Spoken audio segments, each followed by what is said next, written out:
Anyways, I had a theory once. The theory was if you were shown a better version of yourself, you wouldn't necessarily say no to that version of yourself that exists. You wouldn't say, no, I don't want to be like this guy. But when looking back at past actions, in retrospect, you realize that you could have done some things better. So, why not be better?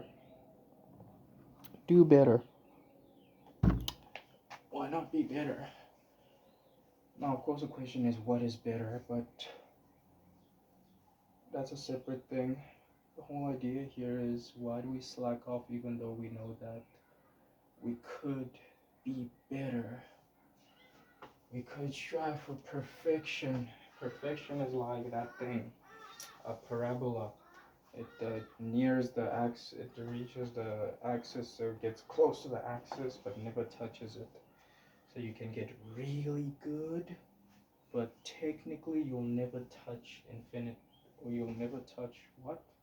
You'll never touch the axis. You'll never reach that perfect state. I don't know why parabolas are a thing, but anyways, at least it makes for a good analogy. Who said school was useless? So it's not an interesting theory. It's quite straightforward. Cause and effect. You do this, you'll get that, and you won't regret this because the results make it well worth it. And this thing that you're doing gets easier. In fact, it's not hard. It's just your perception that sort of messes with your brain and makes you think it's hard. Therefore, most likely, everything that you should work on is here and not necessarily here, because when you work on here, it extends to trickles down to here. Now you could make the argument that when you work on here, when you work on your body, when you get practical, it works on here. But then you see a lot of people work for like 15 years and they still hate working out. They look forward to that period of time where the period of their life where they're just gonna retire and they won't have to do anything. But then you get some people who just really enjoy what they do and they do it till they die. That's because of it exists here. And I guess that's what separates the elitists from the non-elitists, because the non-elitists hate what they do, and the elitists are like, no, I love this.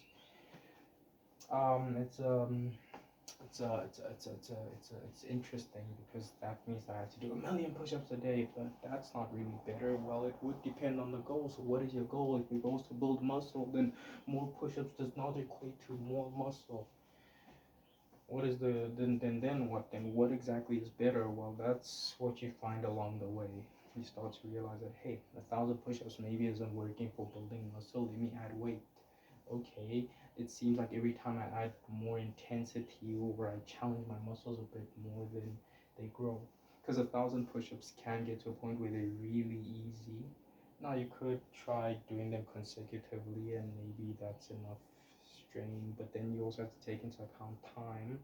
Why would I spend so much time doing this when I can spend less time doing something that will give me equally or even better results? As in, the person who's doing 1,000 push-ups a day doesn't have a bigger chest than the person who's bench pressing and doing the chest flies and did only training their chest for 20 minutes.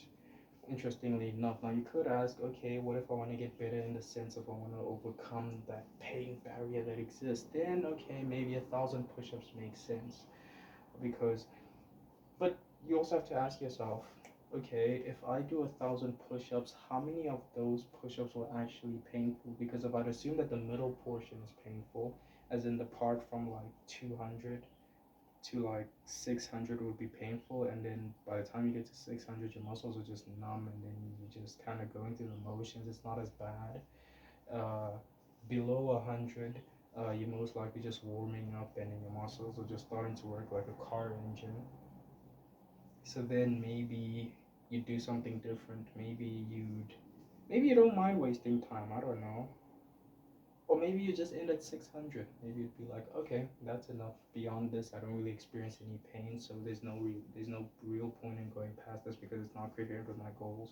Bear in mind, push-ups are being used as an analogy here. But better would depend. The best version of you will ultimately depend, but there are some meta skills that you can learn. some skills that just overlap with other skills and with other whatever, and that you probably never get. Probably something along the lines of reading. What you read won't necessarily matter. That would just depend on you.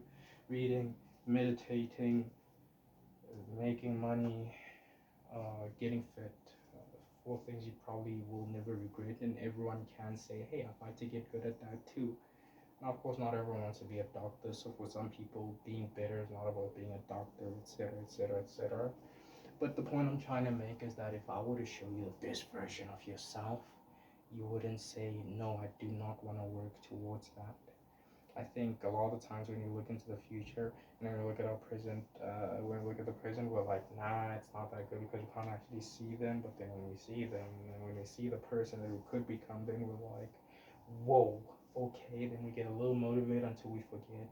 So I guess visualization techniques and holding a mental image might help, but blah blah blah blah blah. Anyways.